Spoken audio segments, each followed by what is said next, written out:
once was. I don't believe in love, hey, hey. If I want something, I got it, hey, hey. Oh baby, I don't need love me, hey, hey. Cause I love I cannot buy it. Wasn't real with you, boy. Real, wasn't real with you, boy. You won't give me too much chances. I don't care if I am fancy brighter. Yeah, yeah, oh boy, I'm telling goodbye, yeah, yeah, oh boy, it once was. I don't believe in love, hey, hey. If I want something, I got it, hey, hey. Oh baby, I don't need love me, hey, hey. Cause I love I cannot buy it.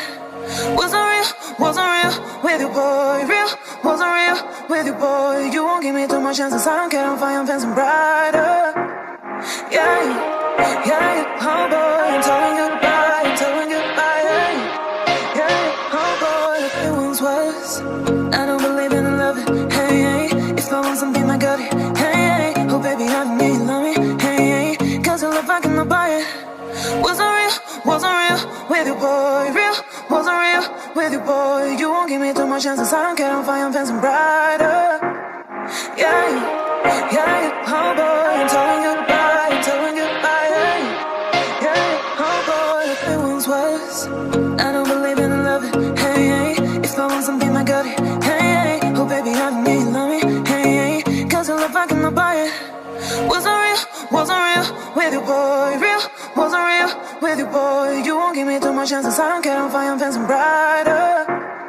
Yeah, yeah, oh boy, I'm telling goodbye, yeah, yeah, oh boy, it once was. I don't believe in love, hey, hey. If I want something, I got it, hey, hey. Oh baby, I don't need love me, hey, hey. Cause I love I cannot buy it. Wasn't real with you, boy. Real, wasn't real with you, boy. You won't give me too much chances. I don't care if I am fancy brighter. Assalamualaikum warahmatullahi wabarakatuh. Waalaikumsalam warahmatullahi wabarakatuh. Selamat siang semua rekan-rekan. Yang kami hormati Miss Ayu Riani Mareta SEMAK selaku dosen pengampu mata kuliah teori akuntansi. Perkenalkan, kami dari kelompok 3. Di sini kami ingin mempresentasikan mengenai materi perekayasaan laporan keuangan dengan contoh kasus laporan keuangan Garuda Indonesia. Untuk penjelasan pertama akan dijelaskan oleh rekan kami Arya. Kepada Arya dipersilahkan.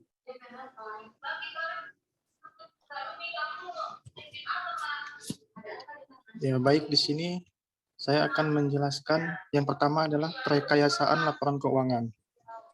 Perekayasaan laporan keuangan adalah suatu proses pemikiran logis dan objektif untuk membangun suatu struktur dan mekanisme pelaporan keuangan dalam suatu negara untuk menunjang pencapaian tujuan negara.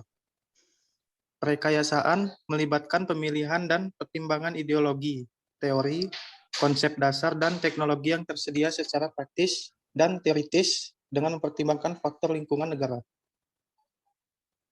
Lalu perekayasaan merupakan proses serius yang berdampak luas dan berjangka panjang, sehingga badan legislatif pemerintah memiliki peran penting dalam perekayasaan. Selanjutnya ada langkah-langkah perekayasaan laporan keuangan. Yang pertama, penentuan konsep dasar atau postulat. Yang kedua yaitu penetapan tujuan pelaporan. Selanjutnya yang ketiga ada pengidentifikasian pihak yang dituju oleh pelaporan. Selanjutnya yang keempat ada pemilihan dan penentuan informasi yang diperlukan. Untuk selanjutnya mungkin akan dijelaskan oleh rekan saya, Vici. Kepada Vici dipersilahkan. Baik, saya akan menjelaskan dari slide selanjutnya.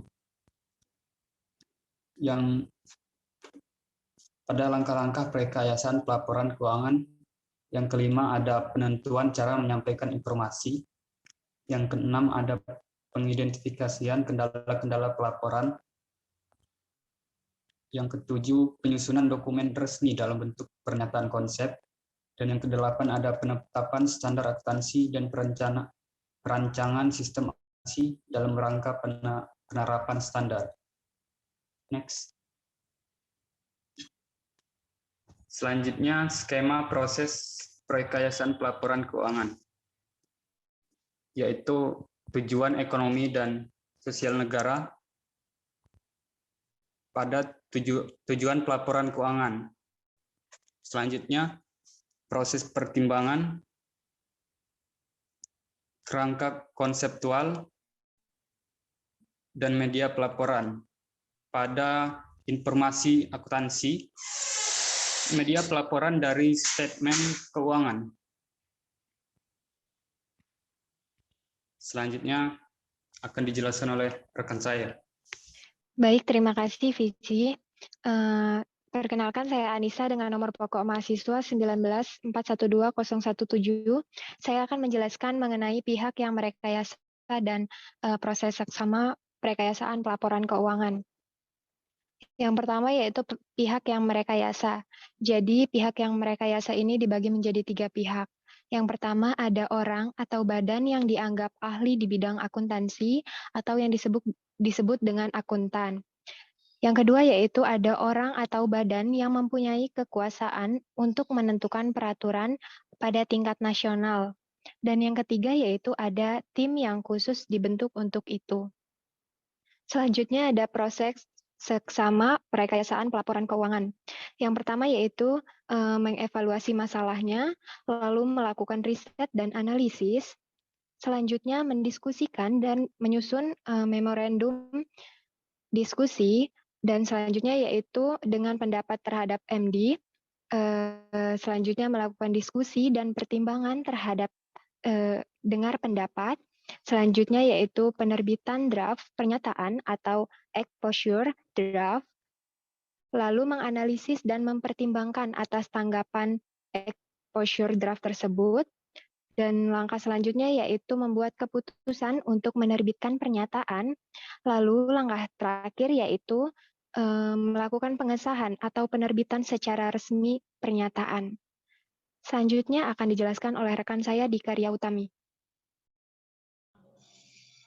Baiklah, saya akan melanjutkan presentasi dari rekan saya. Yang pertama itu ada pengertian kerangka konseptual versi PSA atau Financial Accounting Standard Board.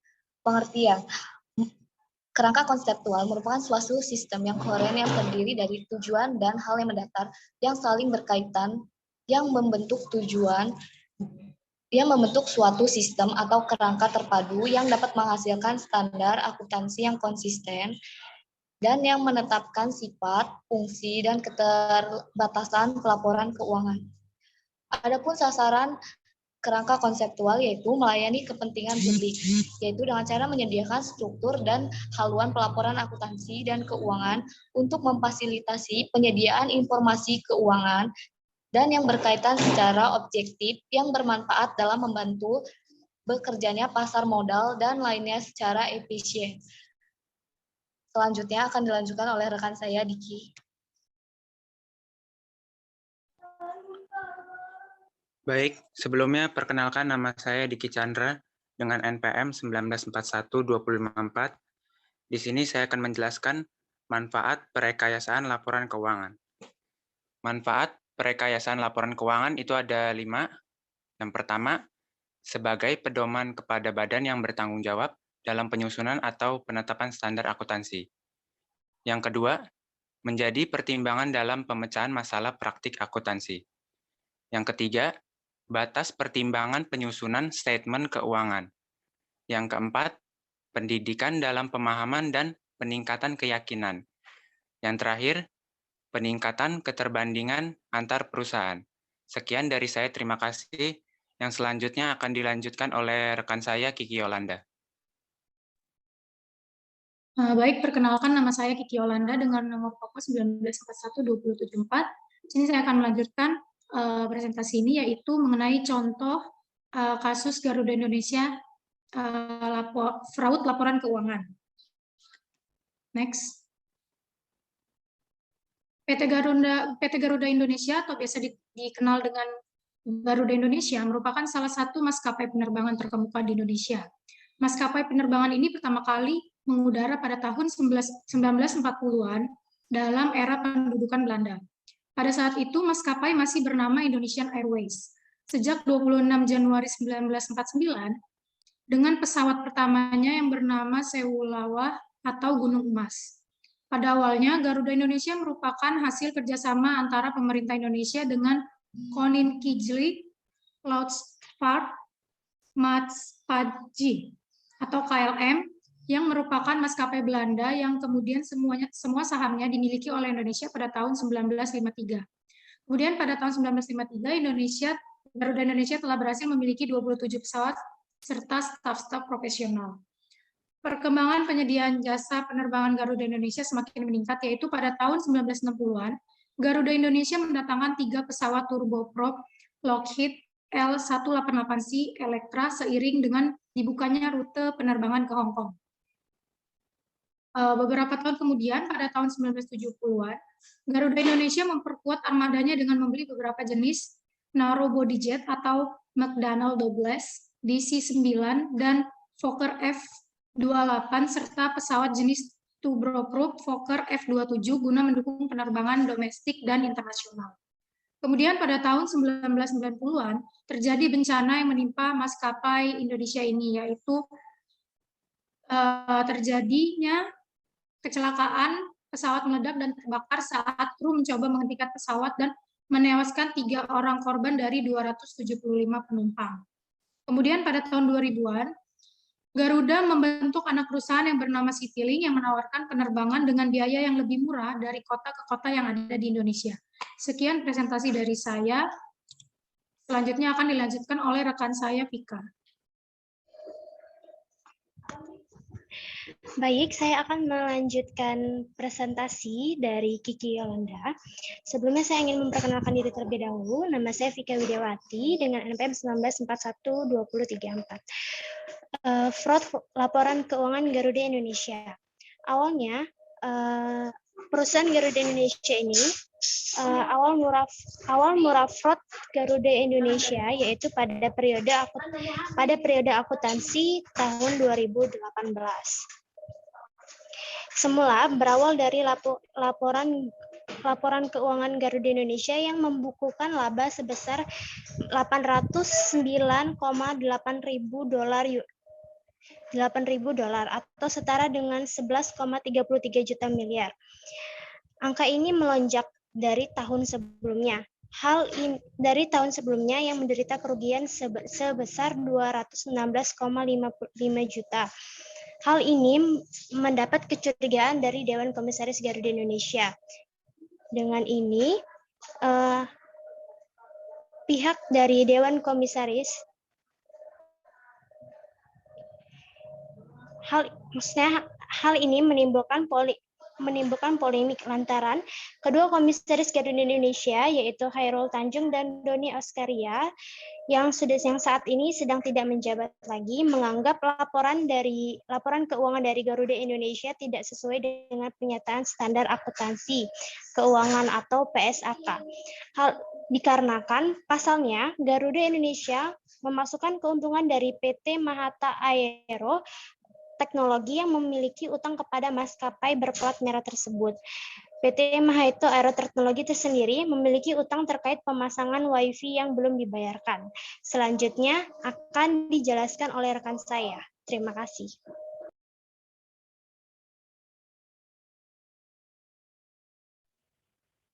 Baik, terima kasih Vita. Sebelumnya, perkenalkan nama saya Riana Putri Sari dengan nomor pokok mahasiswa 1941-2016. Di sini saya akan melanjutkan kronologi dari fraud laporan keuangan Garuda Indonesia. Yang pertama, pada tanggal 30 April 2019, Direksi Garuda Indonesia dipanggil oleh Bursa Efek Indonesia. Bursa Efek Indonesia memanggil jajaran Direksi Garuda Indonesia terkait kisruhnya laporan keuangan pada tahun 2018 tersebut. Pertemuan juga dilakukan bersama auditor yang memeriksa keuangan Garuda Indonesia, yaitu Kantor Akuntan Publik Tanubrata Sutanto Fahmi Bambang dan rekan atau biasa dengan Member of BDO Internasional. Di saat yang sama, Menteri Keuangan Sri Mulyani Indrawati mengaku belum bisa menetapkan sanksi kepada Kantor Akuntan Publik Tanubrata Sutanto Fahmi Bambang dan rekan. KAP tersebut merupakan auditor yang melakukan audit untuk laporan keuangan 2018 Garuda Indonesia, yang laporan tersebut menuai polemik. Oleh karena itu, sudah melakukan pertemuan dengan auditor perusahaan yaitu Garuda Indonesia, namun Kementerian Keuangan masih melakukan analisis terkait laporan dari pihak auditor tersebut. Pada tanggal 2 Mei 2019, Otoritas Jasa Keuangan atau OJK meminta Bursa Efek Indonesia atau BEI melakukan verifikasi laporan keuangan Garuda. OJK meminta BEI untuk melakukan verifikasi terhadap kebenaran atau perbedaan pendapat mengenai pengakuan pendapatan dalam laporan keuangan Garuda pada tahun 2018 tersebut. Selain OJK, masalah terkait laporan keuangan maskapai Garuda juga mengundang tanggapan dari Menteri Perhubungan atau Menhub Budi Karya Sumadi. Selanjutnya, materi akan disampaikan oleh rekan saya yaitu Ara. Terima kasih kepada rekan saya Riana Mutiara Pratiwi dengan nomor NPM 1941-2001 dari kelas 19 Akuntansi BX. Di sini saya akan menjelaskan mengenai fraud laporan keuangan Garuda Indonesia. Pertama, penjelasan Garuda Indonesia terkait kisruh laporan keuangan. Pada tanggal 3 Mei 2019, Garuda Indonesia mengeluarkan pernyataan resmi setelah laporan keuangannya ditolak oleh 2 komisarisnya dan mengaku tidak akan melakukan audit ulang terkait laporan keuangan tahun 2018 yang dinilai tidak sesuai oleh PT Mahata Aero Teknologi. Lalu selanjutnya, Mahata Aero buka-bukaan soal kisruh laporan keuangan Garuda Indonesia. Hal ini terjadi pada tanggal 8 Mei 2019. Kisruh laporan keuangan Garuda Indonesia ini juga menyeret nama Mahata Aero Teknologi dengan menandatangani kerjasama dengan Garuda. Mahata mencatat utang sebesar 239 juta US dollar kepada Garuda dan oleh Garuda dicatat dalam laporan keuangan 2018 pada kolom pendapatan. Selanjutnya akan dijelaskan oleh rekan saya Gandhi. Kepada Gandhi dipersilakan. Baik, terima kasih. Saya akan melanjutkan penjelasan Eka Mutiara. Sebelumnya, perkenalkan nama saya Gandhi Ismail, NPM 1941-2018. Fraud laporan keuangan Garuda Indonesia. Pada tanggal 21 Mei 2019, Garuda Indonesia dipanggil oleh Komisi 6 DPR RI untuk dimintai keterangan terkait kisruh laporan keuangan tersebut.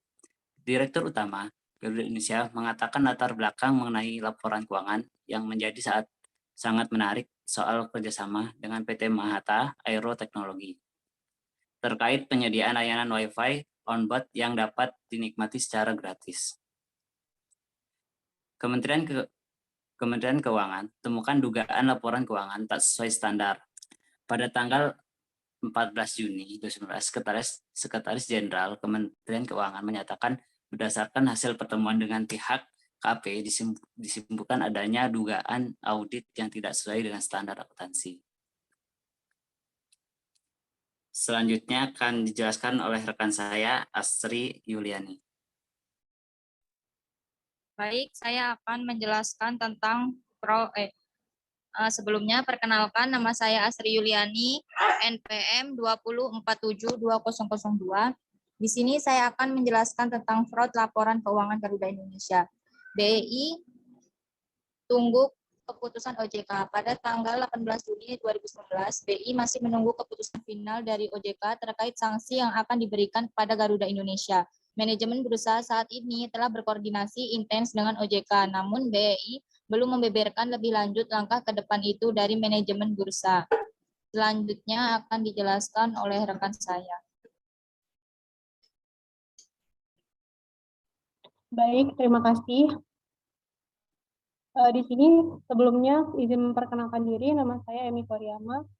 Di sini saya akan menjelaskan materi yaitu sanksi yang diberikan kepada Garuda Indonesia. Jadi setelah perjalanan panjang dan melalui berbagai proses, Akhirnya Garuda Indonesia ini dikenakan sanksi dari berbagai pihak. Selain Garuda, sanksi juga diterima oleh auditor laporan keuangan Garuda Indonesia, yakni Akuntan Publik HT, Kasmer Tirumapea, dan Kantor Akuntan Publik atau KAP, Panubrata, Sukanto, Fahmi, Bambang, dan rekan. Kemudian auditor laporan keuangan PT Garuda Indonesia dan entitas anak tahun buku 2018. Untuk auditor, Menteri Keuangan Sri Mulyani memberikan sanksi pembukuan izin selama 12 bulan. Selain itu, OJK juga akan mengenakan sanksi kepada jajaran direksi dan komisaris dari Garuda Indonesia. Mereka diharuskan patungan untuk membayar denda sebesar 100 juta. Baik, slide yang selanjutnya akan dijelaskan oleh rekan saya, yaitu Obi. Kepada Obi, dipersilakan. Baik, saya akan melanjutkan sanksi yang diberikan kepada Garuda Indonesia. Selain itu, ada 2 poin sanksi lagi yang diberikan OJK, yakni Garuda Indonesia harus membayar 100 juta. Selain itu, masing-masing direksi juga diharuskan membayar 100 juta. Selain sanksi dari Kementerian Keuangan dan juga Otoritas Jasa Keuangan, Garuda Indonesia juga kembali diberikan sanksi oleh Bursa Efek Indonesia. Adapun sanksi tersebut salah satunya memberikan sanksi sebesar 250 juta kepada maskapai berlambang burung Garuda itu. Sekian, terima kasih. Demikianlah hasil presentasi dari kami kelompok 3 mengenai materi perekayasaan laporan keuangan dengan mengambil contoh kasus fraud laporan keuangan Garuda Indonesia. Kami mohon maaf apabila ada kesalahan. Terima kasih. Wassalamualaikum warahmatullahi wabarakatuh. Waalaikumsalam warahmatullahi wabarakatuh.